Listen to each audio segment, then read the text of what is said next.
Good evening. Welcome to Tactical Talk with Mad Dog Armory. I am your host, Jillian BILTZ, and this is your other host, SHAD BILTZ. Sidekick. Hi. Sidekick or partner. Sidekick. And partner.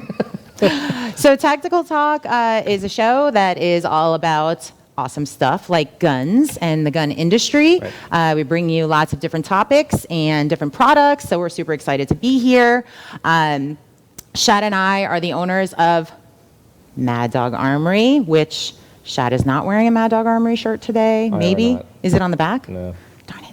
Okay. It's got a Star Wars thing on the back. But you do have, is that Star Wars? So this is Century Arms. So obviously we know the importer, but on the back. Is Mad Dog? This is the way. Oh, that's, what's his name? Mandalorian. Right. Mando.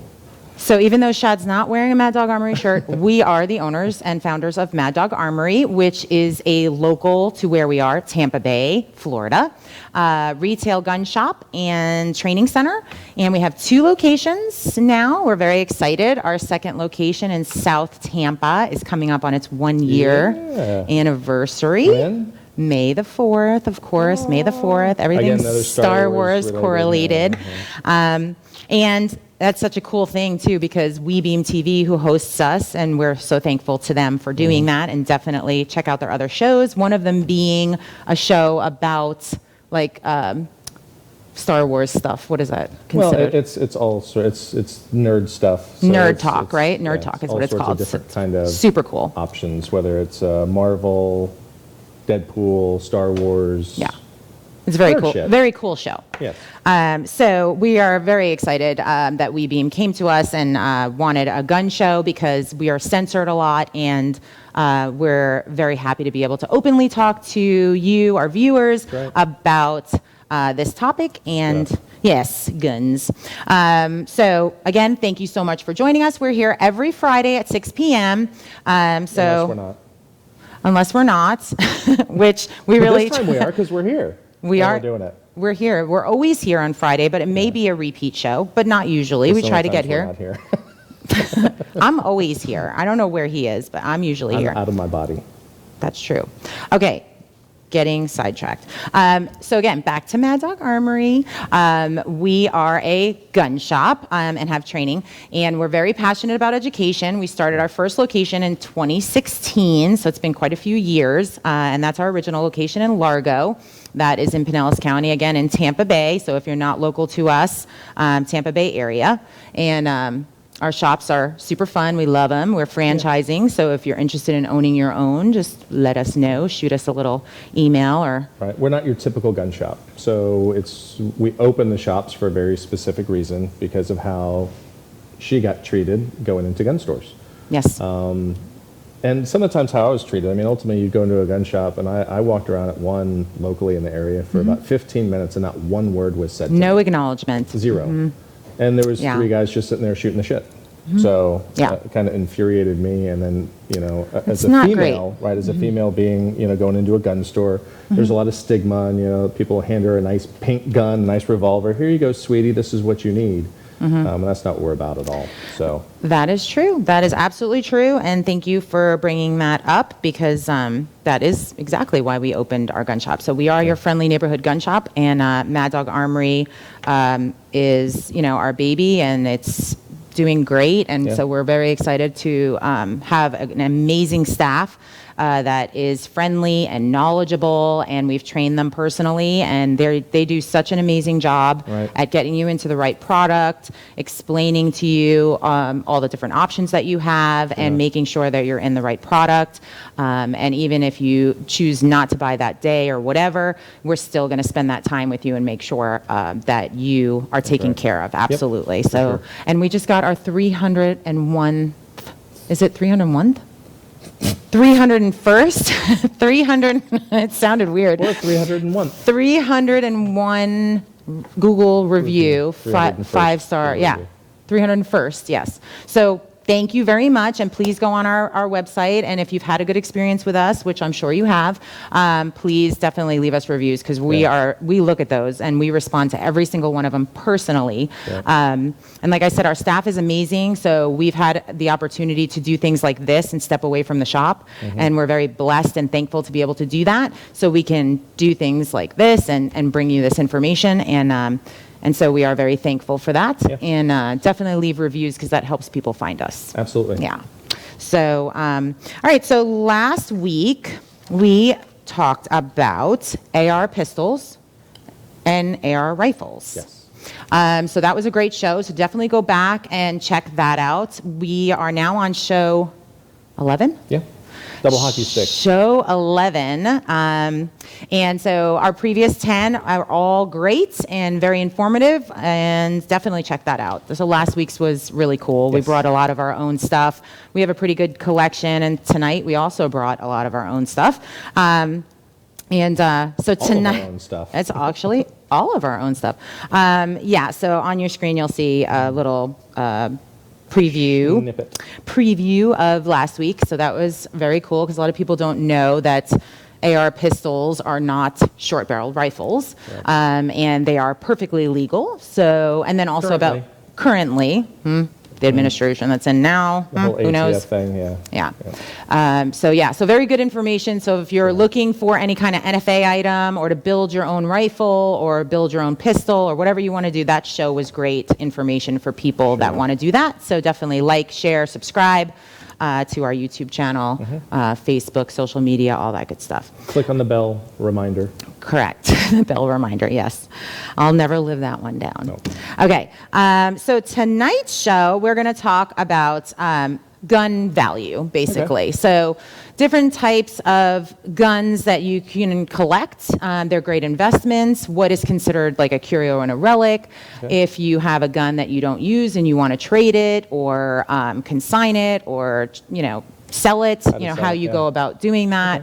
Okay. We're also going to touch a little bit on like estates. So we do some business with companies that have, people that have guns that passed away, and the family doesn't know what to do with them. And so this is going to be pretty informative on that and how to go about doing that, Call Gunbusters. We'll come help you out. Right. Or Mad Dog Armory / Gunbusters. Gunbusters. I actually like that name. Very cool. I'm going to jot that down. It's kind of like Mythbusters and Ghostbusters. I like that. And how can we incorporate that? All right. We're going to have to do it before somebody grabs it. It's gone now. It's already gone, actually. Exactly. Somebody just grabbed it. Okay. Done. All right. So that's what tonight's show is about. So if you know somebody that's interested in these topics, please, again, share it, tag it. The more people we can get this information out to, the better the industry will be, and people will be safer, and they'll know, they'll be knowledgeable. Absolutely. All right. So what we brought in today are some of our favorite investment guns, meaning like there's different reasons why you'd collect, right? Sure. Sometimes people will say, oh, why do you need more than one gun? What would you say to that? Why not? Well, it comes down to everybody has their vices. So I kind of use, on the female side of stuff, not every female is the same, but a lot of them like shoes, a lot of them like purses, a lot of them like different stuff like that, or all the above. And how many of those do you actually need? I mean, realistically, how many pairs of shoes do you need? Well, you can only wear one at a time. Well, you can only hold one gun at a time. Two. You wear two shoes. Well, a pair of shoes. It's not like you just get one shoe and wear one shoe. Like, anyway, so with that being said, you can have as many as you want to have. One shoe Lou? One shoe Lou. That was my uncle. Aww, one shoe Lou. He's up in heaven. Yes, he is. Yes, so Shad is right. Different people have different, likes and... Vices. So vices, I thought vices was like a negative term though. Like drugs and alcohol is a vice, isn't it? It's a vice, but it's not necessarily a bad thing. It's just those are things that you like. Now, it could be a bad thing, but it doesn't necessarily mean it is a bad thing. So these are good vices. Yes. And I love shoes, but I also love guns, so look at that. So I'm like a unicorn. And purses and dresses. Yes. I'm a girly girl, but I'm also like a gun girl too. So anyway, okay, getting back on topic. So why would you need more gun? Because you can, right? And like I said, guns are great investments for the most part. Even if they even out in value or they go down a little bit, in time, they'll go up in value. Right. So we're excited to bring you some of our favorite guns. And the reason why I brought such a, diverse selection is because what I like to collect isn't necessarily what SHAD likes to collect and vice versa. So we have different tastes and different styles on what we like. So I wanted to kind of share that with you because ultimately when you start your collection, it's personal, so absolutely. Different reasons why you have the guns you have. And so we're going to share that a little bit with you today. Yeah. So some of the guns we brought today are the first one there is very cool. So that is an M1 Garand, yes. Springfield Armory. Mm-hmm. Now, did Springfield Armory originally make that, or is that a remake of the M1 Garand? That is an original M1 Garand. Very it is cool. a Springfield Armory. There were multiple manufacturers, and there's different times they were made. Mm-hmm. So this particular iteration is a Korean War version. It was made during the Korean War as opposed to World War II. Mm-hmm. So. And this is like an old, can you grab it or no, is it too far? Which one? The Garand? The Garand, yeah. That's a big one. Because, muscles. And like we say in our other shows, a lot of times it looks like we're pointing guns at each other, but because of the dimension, we're not, he's not actually pointing it at me. Yeah. And these guns have all been checked that they're clear, but we always usually do it anyway. So just safety is number one priority. But the M1 Garand is an old gun. So back in, you said the Korean War? And World War II. Right. So it goes back a long way. And then now they're still making them today, though, right? They make a version of it. So Springfield Armory makes the M1A version of it. So, okay. Yes. Mm-hmm. Yeah. So pretty cool. So it's been around a very long time. And this one is an older one, one of the older ones. Korean War. Yep. Very cool. So cool. It's a really cool gun. It's got the wood furniture. It's got the... whatever that's called. Sling. Thank you, sling. And it's just a really cool rifle. What caliber is that? .308. .308, so that is not a bolt action, correct? Magazine fed? It's an internal magazine. Well, technically it takes the clips, right? Okay. Remember? Yes, so clip, perfect example. Oh, let's talk about clips. Oh. Okay, so. So it doesn't take a magazine. Correct. This is the one item that actually takes a clip. Mm-hmm. A lot of people are like, hey, I need a clip for my Glock 19. And I'm like, it's not a clip because clips are different than magazines. Correct. So I love that takes a clip, and I actually knew that. But they're on the screen. They're on the screen. Those are clips. Yep. Right? So they are very different looking than a magazine. Yep. So when somebody asks for a clip for their Glock 19, we're usually like, they don't make clips for the Glock 19. But we'll let you slide. But we try to correct, right? We try to make sure you... Right, exactly. So we want to make sure that you understand what the proper terminology is. And not necessarily that clip is bad. Correct. It's just, I mean, it's not wrong, but it's kind of wrong. Yeah. Yeah. Right. So, and again, we are not the type of gun shop, or our employees and our staff are not the type that are going to be like, it's not a clip, blah, blah, blah, you're an idiot. It's more like educating, like Shad said. So the difference between a clip and a magazine is substantial, and you need to know because we won't want you to say it to somebody else and then be like, you don't know what you're talking about. Okay, see, the M1 Garand takes clips, and it is a .308. Mm-hmm. And it's a very, very cool gun that goes back a long time and then still is being made to this day. So valuable? It's becoming a lot more collectible as the years go on. For a long time, you can still get stuff from CCP. I think it's CCP. It's stuff that gets shipped in and gets restored, and you can actually apply to get some of them. You have to purchase them, and they have different grades that you can purchase, but this particular one we got privately. So, sweet. Yes. So that's one of our favorites, and actually we both really like that one, so it's not specific to SHAD per se, and some of them we both like. All right, so the next one we're going to talk about is the Winchester 1897 Trench Shotgun. Yes. So which one's that? That would be this little guy right here. Cool. So this one is this the one that we got from Colonel?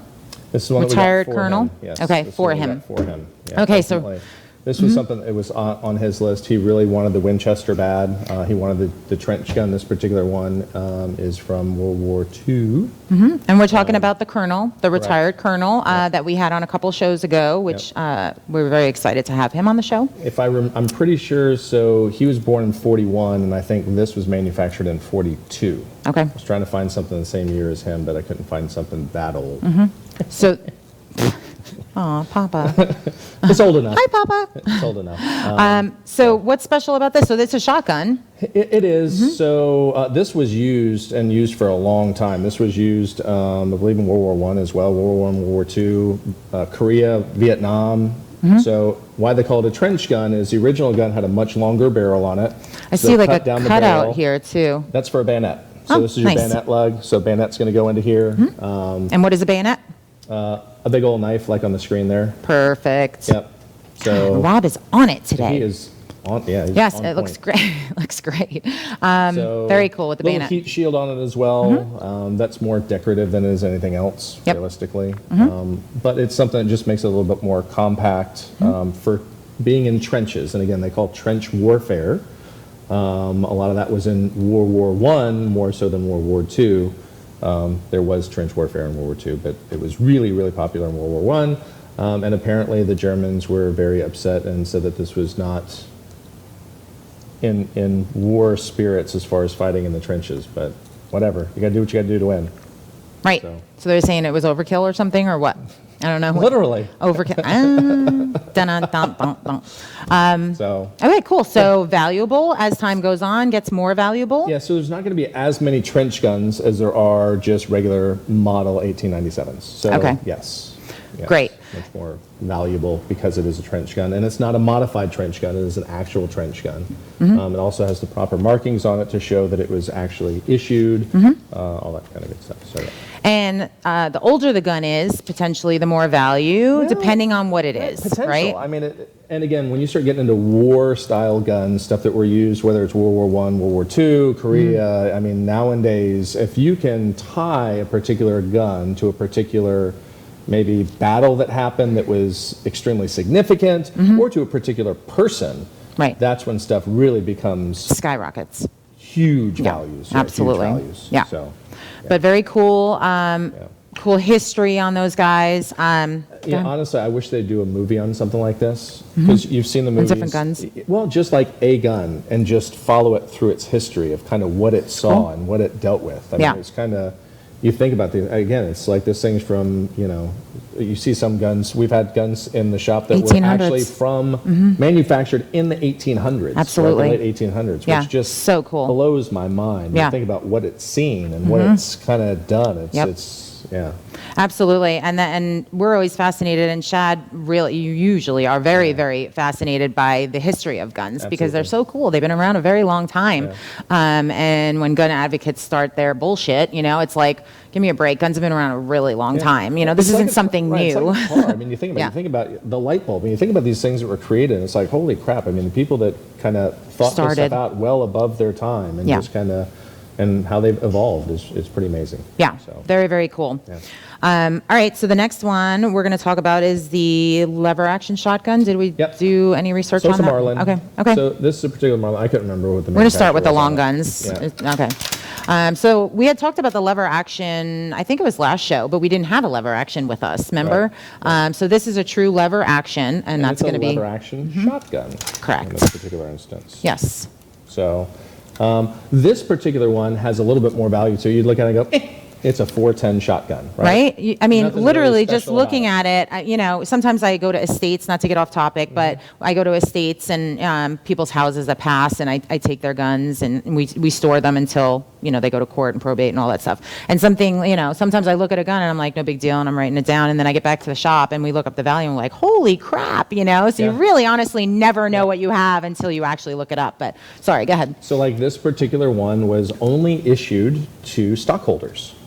Of Marlin. Of Marlin, okay. So there's a very limited number of them to begin with. So again, you look at it, you're like, it's a 410 shotgun, big deal. It's a lever action shotgun. Right. But then you go, all right, so let's do some history on it. Let's see what we can find out about it.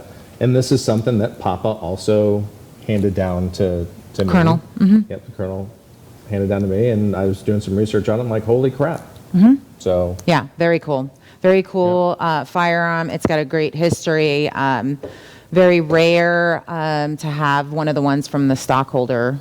Right? Yeah, especially if it's a lower number. And that was it. Absolutely. Right. I can't remember the exact number. I think I remember seeing a number on it on how many were produced. But it's got a 4-digit serial number on it. So that kind of gives you an idea. Then that means, you know, if it's got a 4-digit, 3-digit serial number, it was from a long time ago. And very small run, because it couldn't go over 9,999. So, and I know there weren't that many made, but I think it was like 4,000 or 5,000 maybe. So 4,000 or 5,000, and this was from back in the 40s, I believe, 30s or 40s. Yeah. Very cool, very cool. And that's another thing that we'll touch on even with when we start talking about the estates and things like that, you know, is that somebody would come across this, maybe a family member, and doesn't get a third party involved like us or some of the things that we're going to give you tips on. And a family member goes, oh, I want that, you know, I want that, I'll buy it for $200, you know, and meanwhile, then you find out the value was like thousands of dollars. Right. So you're going to want to definitely know the value of your gun. So, and there's multiple ways of doing this, so we're going to be talking about that throughout the evening. Yeah. But ultimately, we have a lot of people on staff that are very, very familiar, have a lot of knowledge. Yeah. We actually have an old soul, even though he's a young man, but a very old soul, really knows a lot about a lot of the older firearms. Just off the top of his head, too, yeah. Off the top of his head. Really, we have some really, really good resources. By no means do we know everything, that I can assure you. And if somebody tells you they know everything, speak for yourself, sir. No, but yeah, it does help. Yes, and we are going to get into a couple of things. So actually, let's just go there now. So a couple of ways to determine value, and then we'll get through some of these other guns too. So how to determine value on your gun. So first and foremost, you can bring it into us, right? Sure. Mad Dog Armory. Like I said, we have 2 locations, one in Pinellas, one in Hillsborough. So if you're local, definitely bring your gun into the store. We highly prefer that you unload it first, but if you don't know what you're doing and you know. Oh, nailed it. That was the slow one. That was the long one. So if you've never handled a gun or you don't know what you're doing, don't touch the gun. Call us, and we will come to you and make sure the gun is clear before you put it in the car, before you touch it and take it out of the drawer or the closet. Don't touch the gun unless you know what you're doing. If you're that uncomfortable, we'll be more than happy to come out and help you out with that. We do it. So, absolutely. I'm actually going to somebody's house next week. And if you're comfortable enough, we're like, okay, you want to be careful. You can unload it. Get it to your car. Even if you didn't check it, come in and get us. We'll come out. We'll verify it. We'll do what we got to do. I mean, I'm just saying. So it's... Yeah. Don't touch it unless you know what you're doing. Yeah. So again, bring it into Mad Dog Armory if you're local. We could definitely help you with that. We buy, sell, and trade. So we also give values. We do appraisals. So for different estates and courts and things like that, we can give you a value of your gun. And we're a third party, so we're totally out of what's the word I'm looking for? Like we're what is it? Bipartisan? No. We're not bipartisan. No so non-biased, thank you. So we're able to kind of give them a value. And it's usually going to be a range because unfortunately nowadays it's going to be a range. Everything's a range, for sure. Absolutely. So, it's really what somebody's willing to pay, honestly. But we can tell you kind of what they're listed for, what they're selling for, and things like that because we can and what we feel determine a good value a customer would pay in our store, in our area. So that's one option is to bring it into the shop. The second option would be to become a subscriber. I think you have to, right?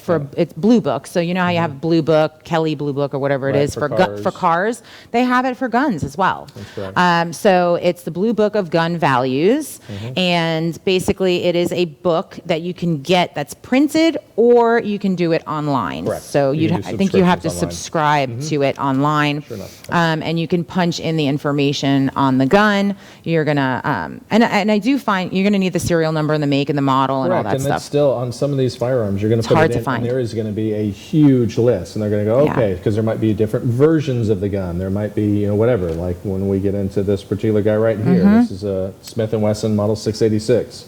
There's I don't even know the most current dash that's on it, 5, 6, 7. Rob, that'll kind of give you something to look for a little bit to see what the most current dash is. So when we start talking about that, but it's hard to navigate through some of them because, and even in the older guns, it's hard to even find a serial number on some of them. Like you have to take it apart. Yeah, because they weren't required until the 60s. Right. 60s, 50s, 60s. I didn't do research on that, so I can't say. but serial numbers weren't required. Now most manufacturers did it because it was easier for them to track and kind of, whether it was required or not. But there were a lot of manufacturers that just didn't do it at all. Correct. Yeah. So if it's not something that you can find easily, like I said, use us as a resource. But if it's something simple that you can read all the information off of the gun, you can find the serial number, the make, model, caliber, generation, all that stuff, features, finishes, then you can look up the value, and it's going to give you a range again, depending on the use and the condition. The condition, right? And that's a big thing. Is also what's the condition, right? The condition is going to vary, and it's going to vary on its age. Sure. Because ultimately, a new gun, something that's 100% as opposed to 99% or 98%, is going to be a lot different than a gun that was manufactured in the 1800s. Correct. Yes. So. And the finish on it, just what does it look like? Is it dinged up? If it's got wood on it, is that dinged up? Does it have to be refinished? Things like that. So definitely a lot of different factors on value when you're trying to value your gun. And then the third, go ahead. And real quick, it also has to do with, do you have the original box? Correct. Do you have the manual? Good point. Do you have all the magazines? Do you have everything that originally came with it? Correct. So if you're trying to do something as a collection, like you're actually collecting the firearm, you want to make sure you have all that original stuff. Right. So that definitely adds value. It definitely adds value. And so SHAD was kind of pointing at this guy here. So we have the original box on this guy. This is the Walther. It's the Interarms Walther. So it's got the original manual. Obviously, everything's kind of cool. Yeah, so this all brings it value. So because it's got the owner's manual here and the original owner's manual, it's going to bring more value because it's got that in it. It's got the box that it came in. It's in really great shape. So this is going to bring a higher value than when somebody just brings in the gun. And it's got no extra mag, it has no box, it has no manual, so that's where it's going to vary. And then sometimes people don't keep the boxes, so they only have the gun, they found it in a drawer or whatever. That's where the value is going to vary because they don't have all of this cool stuff. But this is the 007 gun? That is. Yeah, that's one of the first guns that I remember the Colonel having. Was one of these guys. So, and it was just kind of pretty cool. It's James Bond, Walther? 007, Walther. Because it was certain import laws, it was unable to be imported into the U.S. So, what Walther did is they teamed up with Interarms back in the 80s, and they were allowed to manufacture it here, basically with Walther's permission. And then they ended up selling that right to Smith & Wesson. So then you get the Smith & Wesson variants. Yes. And currently, Walther created their own manufacturing facility, so now they do their own inside the U.S. Yes. Because I've seen very, very similar guns to this, but it's a different manufacturer. Correct. So that makes sense. So, yep. That explains it. Interarms, Smith & Wesson, and Walther. So the newer ones are going to be Walther. They have some really nice presentation cases they're doing with the Walthers right now. Yeah, they're pretty nice. Yeah, that's awesome. Yeah. So this one's really cool. So that's definitely going to determine value. Oh, yeah, I know. How cool is that, right? So, I mean, he's got his finger on the trigger the whole time, though. Both of them. It's like, what the hell? Come on, guys. Finger on the trigger, 007. Come on now. Firearm safety rule number 1, finger off the trigger, right? So that's funny. So that's going to determine your value, right? All those different factors. The best thing to do is to bring it in. But like I said, if you want to just kind of tackle it yourself, do a little research. The other thing that you have to keep in mind that, especially if you're going to trade or bring it in and try to sell it to a gun shop. And now, again, it's a gun shop, not a pawn shop. So pawn shops are going to try to, don't you watch that show on Discovery, right? It's like you want $500, they offer you $5, and you're like, okay, right? Who does that? It's so funny when we watch that show. Right. What is it called? Pawn Stars. So when you go to a pawnbroker, they're going to try to get it for, peanuts, right? So they're not going to give you its true value. However, when you come into Mad Dog Armory, we're going to be fair with you. We're still a business, a for-profit business. So of course we're going to, cushion it a little bit, but we're going to be honest with you, because if it's something that we say, hey, this is worth $500, or we'll give you $400 for it, if you want cash today. You know what I mean? Right. You want cash today, we're going to give you $400 for it. If you want to consign it with us, we're going to take a percentage, but you can try to get, $550 out of it, or whatever it is that you want to get out of it. So there's different ways to get the value that you want. But just remember, just because it says, somewhere that it's worth, oh, well, I saw one sell for $800. Well, that was, just one person that wanted it. All sorts of variables potentially. How popular is it? Is it, so there's a lot of different factors again, but we are definitely fair with you. And, just let you know kind of what things, where things are. And no hard feelings either way. If you come in and, some of the times, if we you don't see make the something deal. that maybe isn't worth it to us, but it's worth it to you, that's okay. Sure. There might be sentimental value, stuff like that, which which is invaluable. Right. For us, it doesn't mean anything. There's no sentiment. It's literally just a business proposition. So again, don't take offense to it either way, because I have had people come in and was like, hey, I'm willing to give this much for it, and they're like, oh, and they storm out. And it's not, my intention is not to make you mad. Sure. It's just that's what we're willing to pay for it. And there might be multiple reasons of why that is. We might have very similar guns already in stock. Right.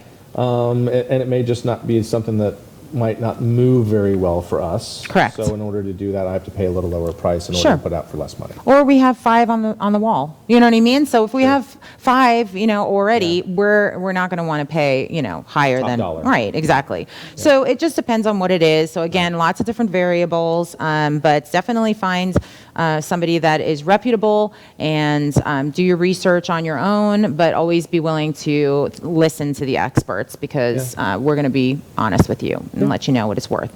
We'll do the best that we can. Absolutely. All right, cool. So let's want to move on to some of the other guns that we brought today. We can, for sure.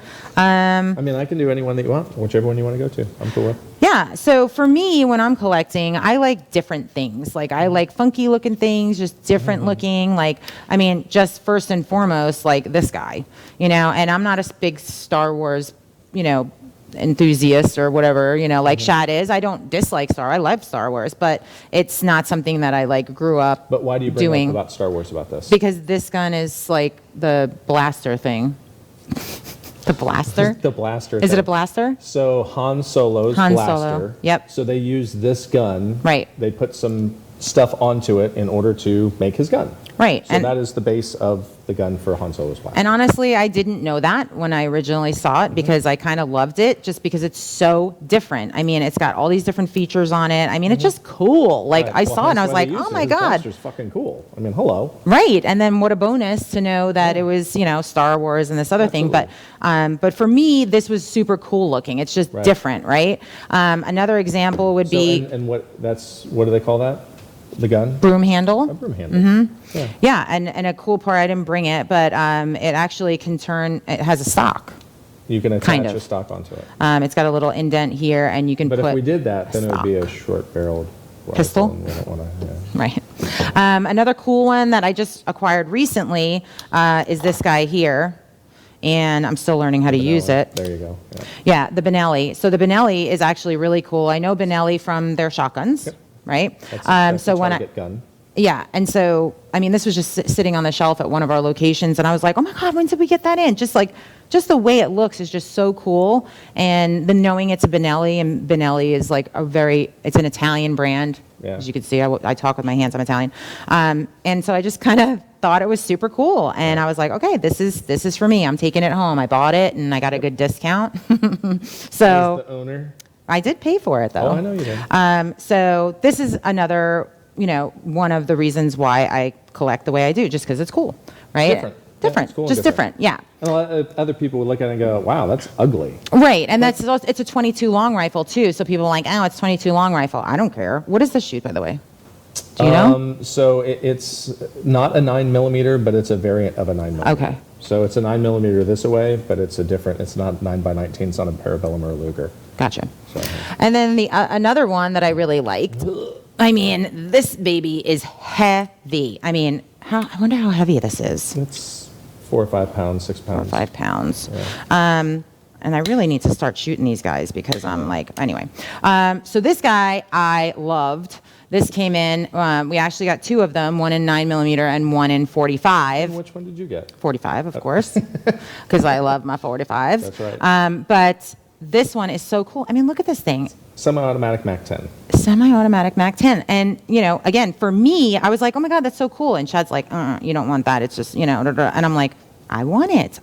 I know it's not a Mac 10. It is a Mac 10? It is a Mac 10. It's just But not it's a full not auto. full auto. So is it Correct. called something else if it's a full auto? It's just No. a Mac 10 full auto. mhm. Okay. So this guy isn't the full auto, but I don't care. I love it. And it's 9 mil? 45, sorry. Oh my She already gosh. knew that. Sorry, I was distracted. But it's very easy on these guys. It's funny because it's very easy to change because actually on the receiver, I'm pretty sure it has both 45 and 9 millimeter. It says on it. Oh, yeah? Yeah. I have my glasses on, so I can't see it. But yeah, this But is it's just 45. a hot barrel swap. It's very, Right. very, very simple. Very to cool. change it. Yeah, you and charge it's- here. It is, I mean, no joke. It is really heavy. It's is. what do you think? 10 pounds? 15? Not that much. Really? But it's very. I It mean- is dense. It's a small, heavy little gun. Yeah, very So heavy. shooting it, I'm sure, is going to be a blast. Yeah, 'Cause I haven't honestly, shot it yet. recoil-wise, with a 45 and that Yeah. kind of weight, should be negligible. Yeah. Should be very fun to shoot. I have not shot it yet, and I'm very excited to shoot it. Yeah. And then I don't know, a couple other ones like these little guys. Look, I mean, my collection is so Diverse. thank you diverse because I mean, look at this little guy, right? So I have a couple You of like the it 'cause small they're- ones. They're shiny. They're shiny. They Sparkly. have pearl, ivory, Yeah. ivory grips, right? So pretty, so cute. And I like taking little clutches when I go out. I don't like carrying around big purses all the Mm-hmm. Right. time. So when I run into a store or whatever, I have a little, insert that I use, and this fits perfectly in there. So I like these little guys. I have another one here. Little 25s and 32s. Yeah, so Those super ACPs. cool, and again, Shad kind of is like, oh, why do you want that? It's not his thing, and it's not that they're bad, they're just Okay. not your I don't style. think I've ever really said, Eh. I'm Eh. like, okay. Yeah. More than anything, I never try to discourage her because God Right. knows No, when no, she no, wants to I buy know. some guns. I know. You don't discourage me, but it's Right. not your choice, is Yeah, all it's I'm not- saying. Right, it's not necessarily my cup of tea. Right. But again, we all have our own little Absolutely. stuff. So, Right. yeah. Yep. So let's talk about one of yours. So I showed you a couple of mine. So this guy actually that you're bringing up, I was like, why do you want that? Like, what's the big Right. deal about that? Why is that out like that? Supposed to be? Oh, okay. So this guy, when he brought it home, I kind of was like, why do we need that? Right, And what's so special, right? Right. It's a SIG P320, big deal. there's so many SIG P320s. Why do we have another SIG P320? So this is a SIG P320 M17, and this was actually issued to the U.S. Army. So there was either 2,000 or 2,500, I believe, these made. When SIG started making it, they were making the controls here and the mag release. They were trying to make it the exact same color as the slide and the grip. Which, if anybody deals with any kind of painting of stuff, you get different materials, and you can use the exact same paint color on different materials, and it turns out to be a Different different color. color. So it was really become a pain in the ass for them to try to do this. So during that process, they kind of, SIG went to the Army and goes, hey, would you mind if this is black? Like this and this? And they go, sure. And SIG was like, oh, yay, okay, cool. So they changed that, and then when they did that, of course, the Army goes, well, I need everything to be identical. So they gave these back to SIG, so SIG could replace them with something else, and then SIG turned around and sold these. Okay. And they sold them to some distributors. So is it used? Yeah. Oh, okay. It was a gun issued to the U.S. Army. The particular serial number on it is very specific to the Army serialized numbers that they use. Okay. We still kept the little lanyard loop that they had put onto it. Very on it. There was some writing on it, I thought. It might be- there was I think we have it's kind two. of worn off a little bit.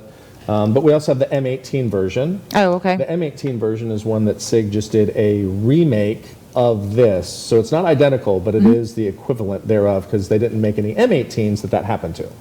But we do have the pair. So Right. we have one that was actually issued, and then we have the other commemorative version. Okay, yeah, because there's I didn't bring two. that one, There's so- two right next to each other in the safe, Correct. and I'm like, I thought they were the same, so I didn't know. Right. Okay, cool. So for what me, makes that one's kind of cool. It's just, well, because there's only 2,000 or 2,500 of them in existence like that. right? So So again, that's limited value, quantity. yeah. Limited quantity, and then you have people that are looking for stuff that was actually issued in the military. So Right. it's not even like the other ones are commemorative. Okay, yeah, there's a limited run, but this was actually Correct. in somebody's hand. Who knows how long they used it? Who knows where it's been or what happened with it? Right. And that, again, that's determining value, right? Correct. So both of those situations are value, right? Commemorative, limited runs used in a specific way, which Correct. makes that value happening too. Yep. So, so that's very cool. Yeah. Now this guy here, let's talk about. So this is another a one of SIG. So this is not even a, so we can decock it. we'll do that, and we'll do the decocker here if I can work it backwards. There we go. So this is actually a SIG. Hold it up. As opposed to a SIG Sauer. It's a SIG. Okay, very cool. So I didn't know that. This was prior to Sauer joining the company. So there was a German company and a Swiss company that combined. I think it was Swiss. Was it Swiss? I don't know. One of those Dutch countries, anyway. So I'm pretty sure, maybe it wasn't Swiss. Anyway, they combined so that SIG could export their firearms to the U.S. Okay. So this was prior to that. So this is a West German-made SIG, and basically it's just because it's West German-made. Okay. It has collector value. Okay. We do have the original box for this as Yes. well. And I think it does have the original manual. Yes. So again, it's a little. So it just stack. says SIG. It doesn't say SIG Sauer. Correct. I mean, I haven't really looked at Just it. I SIG. can't see it, but yeah. Cool. That's awesome. I didn't know that. So that's a valuable gun. Yes. It's got value. So it's, there were still a lot made. Right. But ultimately, to me, it's just really cool because I like SIG a lot. And Yes. I say SIG, I like SIG Sauer a lot. Yes. I'm very happy with their product.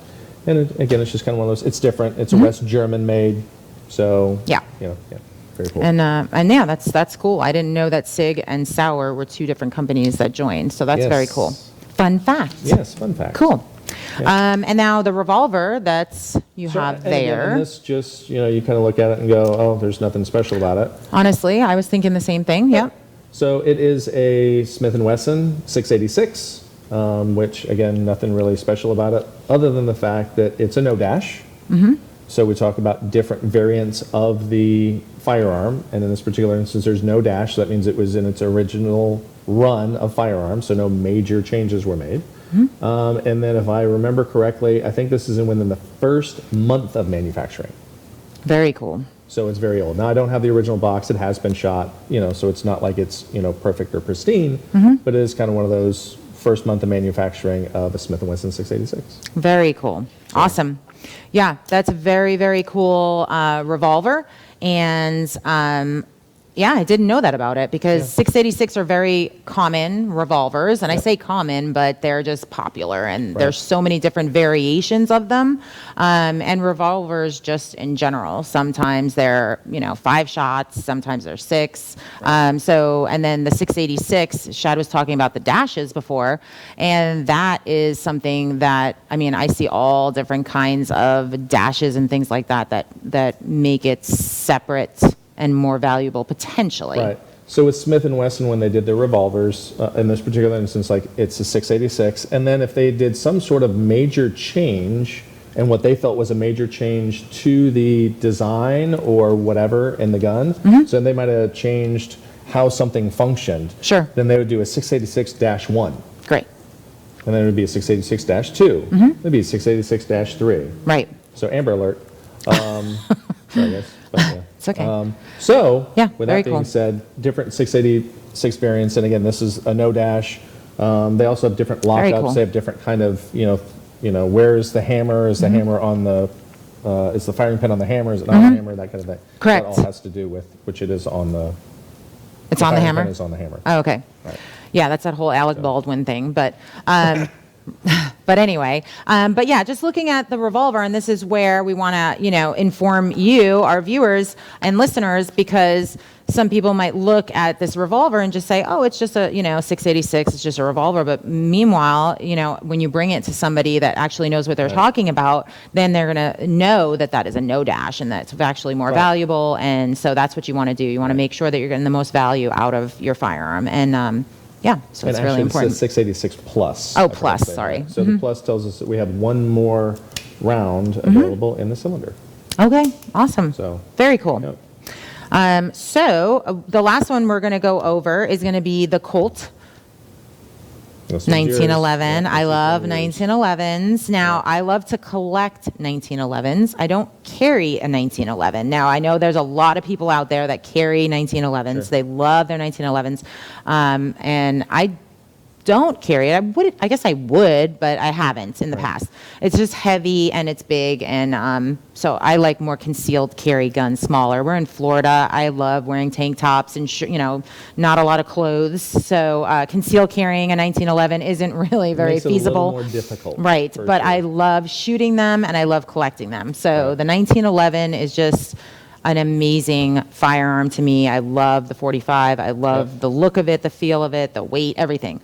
And you wanted a Colt. And I wanted a Colt, and you got a Colt 45. I did get a Colt 45. Now we will add an older Colt into the collection, like a World War II version of the Colt at some point in time. Again, it's much more collectible in that instance. But yeah, I love it. I love collecting, and really, we have tons of firearms, and I just love each and every one of them for just different reasons, whether it's the cool factor or the value or the history. They're so fun. You can appreciate a little bit of something in every one of them. Absolutely. And, and like I said in the beginning of the show, sometimes people say, well, why do you need, so many guns? Like, and it's like, well, we're collectors. We love them. Like, we really do. We really enjoy, like, the history and everything about them, and the features, and even, like, last week's show talking about how people build rifles and customize them from receiver to full-blown gun, and it's just so cool, so you enthusiasts out there, you understand. So very cool. Everybody has their own little collections that they might do, sure. right? And there's nothing wrong with that. This is just, we like to collect firearms. Absolutely. And shoot them.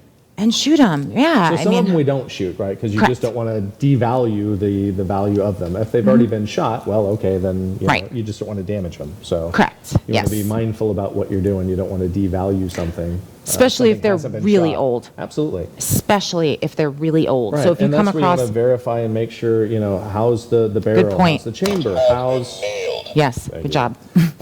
So again, it just kind of varies on the firearm. Yes. You might have to use a lighter load, meaning something that's not as powerful if you did want to shoot it. But you do need to be mindful, and again, bring it in. Yes. You have a gunsmith on site. We're more than happy to kind of do a once-over on it, just to kind of get an idea of whether or not it is shootable or not. Yeah, but it's so up to important. you on whether or not you want to do that. No, it's so important, and that's why I hit the nailed it button, because we've had people bring guns in that were old, and our gunsmith has said, don't shoot this gun, and thank goodness that they brought it into us, and we're told that because they were about to go shoot it at the range, and it just had lost its integrity. A little hairline crack here or there, and all of a sudden you put in more higher pressure loads than what was made back in the day when these things were originally manufactured. Yes. And that higher pressure can actually catastrophic or fatal failure. Yeah, you don't want to be doing that. So if you have an older gun and you're not sure if it's been shot recently, or you're not sure if it should be shot, and then we call the ones that can't be shot wall hangers. So wall hangers are awesome. I have some wall hangers in my home office. I love them. They're cool as shit. They look cool, and they're hanging on my wall. So they are literally wall hangers. So I love those too, and those don't even shoot. So again, we're just super enthusiasts. That's all. Yep. All right. Super. It's like a super speeder. It's like a super spreader. Oh, super spreader. That was funny. Kamala. No, it wasn't even Kamala. No, it was somebody else that was talking about coronavirus and how they're talking about taking masks off. Now it's not required to wear a mask. And the lady was like going off. I think it was The View or some stupid show. Yeah. And she was saying, I don't want to get on a plane with those super spreaders. Those super spreaders. And we're like, what the hell's a super spreader? Like, what? Yeah. I mean, I'm a super spreader. What makes you a super spreader? Like, I've had coronavirus. I'm good. Yeah.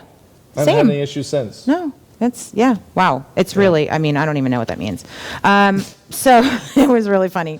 All right, so how to get rid of the guns you don't want. So we've talked about it kind of throughout the show, but again, you can bring them into a gun shop, Mad Dog Armory if you're local, or your local gun shop. You can look up the value. It is legal in the state of Florida to buy and sell to private citizens, right? So if you do have somebody that you want to gift to or sell to or whatever, trade, whatever you want to do outside of a gun shop, you can do that. It is legal in Florida. And there's no registry in Florida, so you don't have to feel like you have to go somewhere to register the gun or do something. Correct. what we would recommend, and highly recommend, right, is you want to have a paper trail of the sale. Bill of sale. Right. So ultimately, you can look online. You can come into the shop. We have them in the shop in regards to a bill of sale for a firearm. Firearm transfer. And ultimately, it's just going to provide your information, their information, the gun information.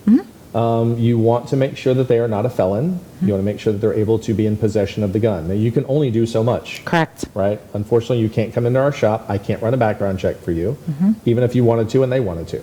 Right. So, not yet. Hopefully that changes, but you're really going to want to do your due diligence, because this is something I talk to people about. Your best option is to bring it into a gun shop, because what we do is we then run it through NICS. We run it through a system. We make sure the gun's not stolen. Make sure it's not stolen. Again, guns have been around a very long time, and even though your great-great-granddad has passed it down to you, he may have bought it from some guy who bought it from some guy who stole it in another state. You don't know. So it really is the safest thing to bring it into a gun shop, because then not only are we making sure that it's safe when we take it in, we're making sure it's going to somebody that is allowed to have that gun. Because ultimately, we will do a background check. If we're consigning it or we buy it from you and we're selling it, we have to run a background check. Correct, and we will. So at that point, they are legal and they are able to have it. Right, because we've had instances before where somebody's sold a gun to somebody and they thought, hey, I've been working with this guy for 10 years. He's a good dude. And meanwhile, he has a domestic and, he wasn't supposed to have the gun and he killed his wife. And oh my God, that's horrible, right? You don't ever want that on your conscience. So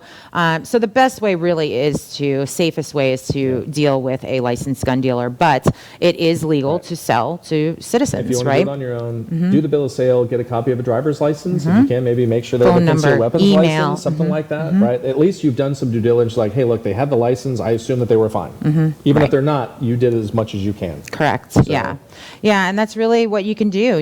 Gun shops, you can sell privately. How to get rid of your guns. So safest way we talked about. So estate guns. I kind of touched on this a little bit. I want to do a fun fact really quick. It was added just last minute, just before we get into estate guns. But the number one state to retire to? Florida. Florida is the number one state. Yes. That's a gimme. Number two? To retire to? Yes. I'd probably say California, unfortunately. Ooh. I know. Really? Well, I'm just, and it's more because people are running from there. But I'm just thinking for retirement. For retirement? Yeah. Texas?